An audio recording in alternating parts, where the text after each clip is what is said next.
शुरू करें उससे पहले हम एक छोटा सा स्टेटमेंट करना चाह रहे हैं। सबसे पहले thank you very very much पूरे देश की जनता को।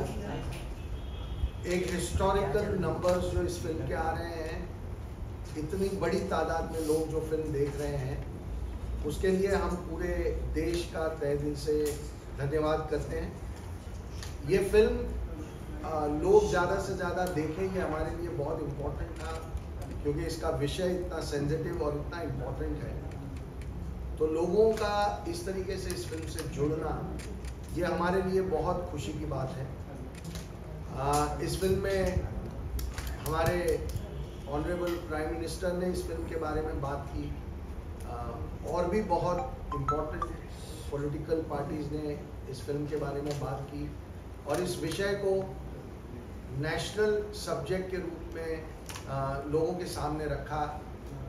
चाहे कुछ लोगों ने विरोध किया हो, चाहे कुछ लोगों ने सपोर्ट किया हो, पर इस विषय को अब एक नेशनल लेवल पे कोई इग्नोर नहीं कर पाएगा।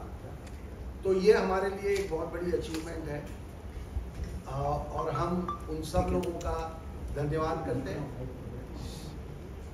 आज एक बहुत सेंसिटिव इश्यू पे हम बात करना चाह रहे थे। तमिलनाडु में एक इंडिविजुअल इंसान, वो धमकी देके उसने वहां की पूरी स्टेट गवर्नमेंट को हिला के इस पिक्चर को वहां रिलीज होने से रोका है। हमें इतने सारे लोग फोन कर रहे हैं, मैसेज कर रहे हैं कि हमें फिल्म देखनी है, और वो तमिलनाडु में देख नहीं पा रहे हैं क्योंकि एक इंसान ने पूरे लॉ एंड ऑर्डर की सिचुएशन को धमकी देके कंट्रोल किया हुआ है। मैं तमिलनाडु की डीएमके और कांग्रेस की जो सरकार है, उनसे ये रिक्वेस्ट करना चाहता हूँ कि इसके अगेंस्ट वो सख्त से सख्त कदम इमीडिएटली लें और इस फिल्म को कल सुबह वहाँ रिलीज किया जाए। चेन्नई हाई कोर्ट ने, कुछ लोगों ने पिटीशन की थी इस फिल्म को रोकने की, उसको चेन्नई हाई कोर्ट ने भी खारिज किया है। सुप्रीम कोर्ट ने 3 बार एप्लीकेशंस को खारिज किया है। केरल हाई कोर्ट ने 12 पिटीशनें आई थी, उनको भी उन्होंने हमारी फिल्म पे बैन नहीं लगाया है। तो अगर 2 ऑनरेबल हाई कोर्ट्स और 1 ऑनरेबल सुप्रीम कोर्ट के ऑर्डर्स के बाद सिर्फ एक इंसान धमकी दे और पूरी स्टेट की मशीनरी उसके सामने झुक जाए, ना पुलिस उन थिएटरों को प्रोटेक्शन दे या ना गवर्नमेंट उस पर कोई एक्शन ले, तो ये मुझे लगता है कि कहीं ना कहीं दाल में कुछ काला है।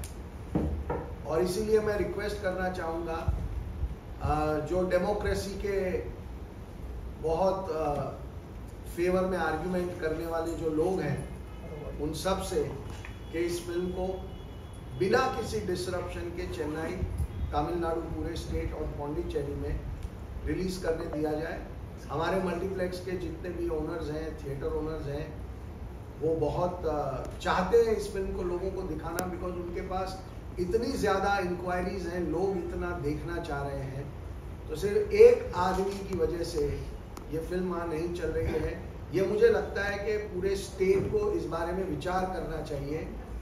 डीएमके और कांग्रेस को विचार करना चाहिए कि क्या उनकी गवर्नमेंट एक आदमी को कंट्रोल करके ऑनरेबल हाई कोर्ट के ऑर्डर को लागू नहीं कर पाएंगे। That's all we have to ask. Thank you very much. अब आप जो make sure that the film I just want to request the government to make sure that the film is released, since Honorable Court has already given the order. After that, it becomes state's responsibility to ensure a smooth and fair release of the film. Let people decide if they don't want to see it, but this is a completely unacceptable situation. Sir कुछ दिन पहले पठान का भी ऐसे ही हुआ था।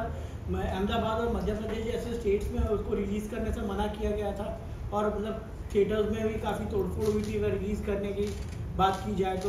आप क्या कहेंगे ऐसे सब सब्जेक्ट्स पे जो फिल्म बनाते हैं, तो कहीं ना कहीं आप प्रिपेयर अगर आपका कहना ये है कि किसी भी फिल्म के साथ कोई कंट्रोवर्सी कर दो इसलिए वो हिट हो जाएगी, तो मैं आपसे रिक्वेस्ट करूंगा कि आने वाली किसी भी फिल्म के साथ आप खुद ट्राई करके देख लें। हम ऐसी बातें करके हम इस मुद्दे को, इस फिल्म की क्वालिटी को और लोगों की अकल को छोटा कर रहे हैं। हमें इनसे बचना चाहिए। हमें लोगों के इस रिएक्शन की इज्जत करनी चाहिए और लोगों के इस रिएक्शन को हमें सराहों पे बिठाना चाहिए। That's all. आप स्टेट गवर्नमेंट से अपील कर रहे हैं, तमिलनाडु स्टेट गवर्नमेंट से, अगर वो आपका नहीं सुनते तो आगे आपका क्या रवैया रहेगा? जो भी लीगली पॉसिबल होगा, हम तो लीगल ही रास्ते पे चलेंगे जैसे हम आज तक चले हैं। हम लीगल दायरे को छोड़ के कोई काम करेंगे नहीं। तो लीगली जो पॉसिबल होगा वो हम करेंगे और एंड तक लड़ेंगे।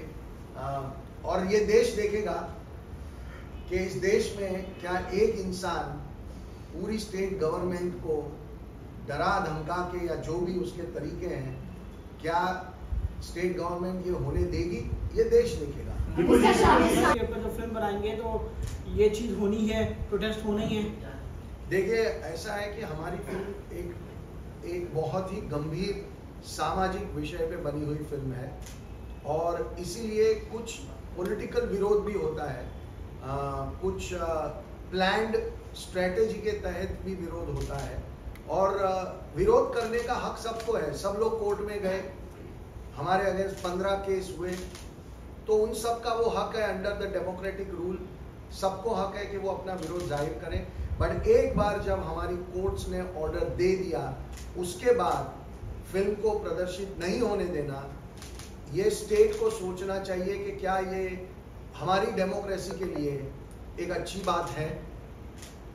But law and order is the issue that has been stated, because of which it's not being released. That's what the states are saying. What is the law and order state? So there are. What is the law and order situation that 4 people are coming and going, tearing some poster? No, ma'am.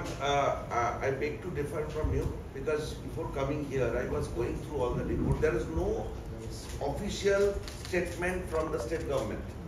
It was unofficially being told to the multiplex owner that your film will not be played here, money will be refunded. So our appeal to government is either they say we will not let the film run here in Tamil Nadu, or say we will ensure the normal screening of the film, because it is our right now. It is the right of the people of Tamil Nadu to watch the film.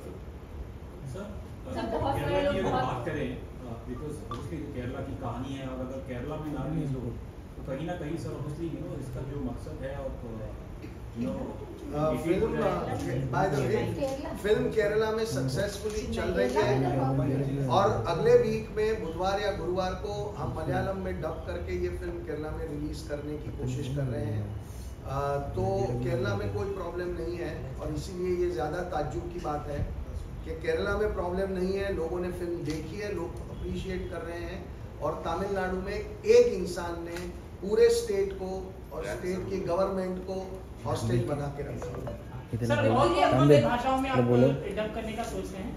ये film Tamil में dub होगी, तेलुगु में dub होगी और मलयालम में dub होगी। Politics hurts cinema or no? That's it. Because politics is hurting cinema. दोनों question थोड़ा अलग है।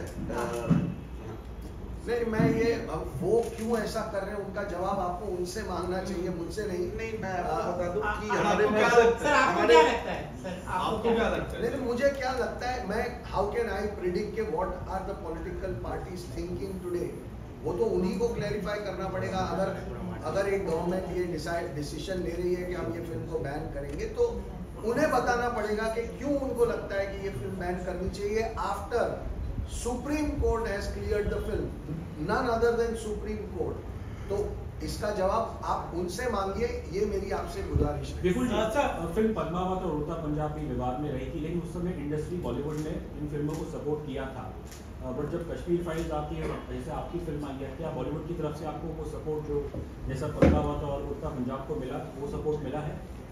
देखिए, मैं खुद जितने भी मेरे सपोर्टर दोस्त या जो भी हैं फिल्म इंडस्ट्री में, मैं खुद उनसे कहता हूं कि आप इस विवाद में मत पड़िए, क्योंकि इस वक्त ऑलरेडी लोगों को एक बॉलीवुड से कुछ तकलीफ है, तो जो भी इसको सपोर्ट करेगा फिर उनके साथ भी कुछ ट्रोलिंग शुरू हो जाएगी।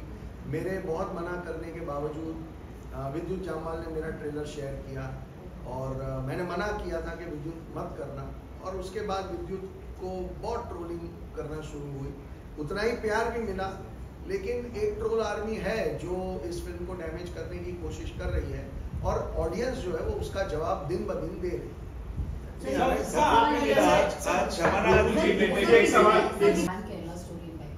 So there is a possibility that may happen. Again, if that is what she has done, then we will again take a legal action. Whatever is possible under the provisions of law, we will fight that. नुकसान हो रहा है उसको Does भरपाई आप politics- किससे लेंगे? Distributor से या वो कैसे लेंगे आप? क्या करेंगे? Because nobody can stop. हम इस वक्त प्रॉफिट और लॉस की बात नहीं करेंगे। हम सिर्फ ये कोशिश करेंगे कि ज़्यादा से ज़्यादा लोग ये फिल्म देखें, और अगर कोई स्टेट गवर्नमेंट या कोई प्राइवेट पर्सन इसको रोकने की कोशिश कर रहा है, तो हम हमारे जो लीगली जो पॉसिबल है वो हर रास्ता हम अख्तियार करें। क्यों इन्वॉल्व हो रही है फिल्म और उड़ता पंजाब के? सॉरी, एक सेकंड। हाँ, बट सर आपको क्या लगता है अपोनेंट पार्टी इतना क्यों इन्वॉल्व हो रही है सभी जगहों पे? अगर हम कोलकाता की बात इस पे क्या कहेंगे? तो अगर सीपीएम के कोई लीडर ये फिल्म देखेंगे तो ये सीपीएम स्पॉन्सर हो जाएगी क्या? एक फिल्म बनी है और इस देश में थिएटर में जाके किसी को भी फिल्म देखने का पूरा अधिकार है। हम शुक्रगुजार हैं कि जेपी नड्डा जी ने अपने बिजी शेड्यूल से वक्त निकाल के हमारी फिल्म देखी, और देखने के बाद उन्होंने इस फिल्म की तारीफ भी की। अगर किसी को लगता है कि कोई इंसान फिल्म देख ही नहीं सकता क्योंकि वो एक सर्टन पॉलिटिकल पार्टी से बिलोंग करता है, तो ये उनकी सोच हो सकती है, लेकिन हमारे देश में डेमोक्रेसी में ये बिल्कुल ही बेवकूफ़ी वाली बात है कि ऐसा कहना कि उन्होंने फिल्म क्यों देखी या उन्होंने देख ली तो इसका मतलब ये हुआ कि हम बीजेपी के प्रोपेगेंडा की फिल्म बना रहे हैं। So what do you have to tell all those people, all those critics who've been calling this false and fake narrative? Again, I'm saying that forget about what we will say. The audience has given their answers to them. Every single day, the number has just gone up and up. The more and more people, you please see the videos of people who are watching the film. There is clapping at the end. There is sloganeering at the end. कल Galaxy theatre Bandra में रात को 6 बजे का show था, उसके बाद 9 बजे नारे लगे हैं कि शालिनी तुम आगे बढ़ो, हम तुम्हारे साथ हैं। वो वीडियोज हैं, यूट्यूब पे अवेलेबल है। 9 बजे के शो के बाद रात को नारे लगे कि शालिनी तुम बदला लो। तो अब ये फेक है नहीं है, ये डिबेट का जवाब, ये ऑडियंस का इमोशन, ये ऑडियंस के नारे। आप में बहुत सारे लोगों ने वीडियोस देखे होंगे कि जो लड़कियां फिल्म देख के बाहर आ रही हैं वो रो रही हैं, they are not able to control. Goregaon में एक वीडियो था, one mother whose daughter has suffered a similar situation. वो इतनी स्ट्रेस हो गई कि फिल्म को 10 मिनट रोक के उनको तसल्ली दी गई और फिर उन्होंने फिल्म कंटिन्यू की। और ऐसे वीडियोस और ऐसे मैसेजेस हम सारे को जवाब नहीं दे पा रहे। It's like a sea of messages. तो इसके बाद अगर कोई बोलना चाहता है कि फेक है जो है, good luck to them, answer the audience and आप लोगों को एक कहानी बताओ। कल सुना मैंने ये कहानी, एक कपल गए थे फिल्म देखने, बॉयफ्रेंड और गर्लफ्रेंड बैठ के फिल्म देख रहे थे। गर्लफ्रेंड की बगल में और एक लेडी थी, एक दूसरे को जानती नहीं थी। तो जब बीच में जब बहुत इंटेंस सीन आते हैं, मुझे आशा है कि आप सबने फिल्म देखा होगा, तो उसकी बॉयफ्रेंड को नजर आता है कि ये दोनों गाल जो एक दूसरे को नहीं जानते, एक दूसरे का हाथ पकड़ के दोनों रो रहे हैं और हाथ पकड़ के बैठी हुई है। मुझे नहीं लगता है कि इस तरह की इमोशन, इस तरह के आंसू कोई फेक कर सकता है। बट सर कहीं आपको नहीं लगता है कि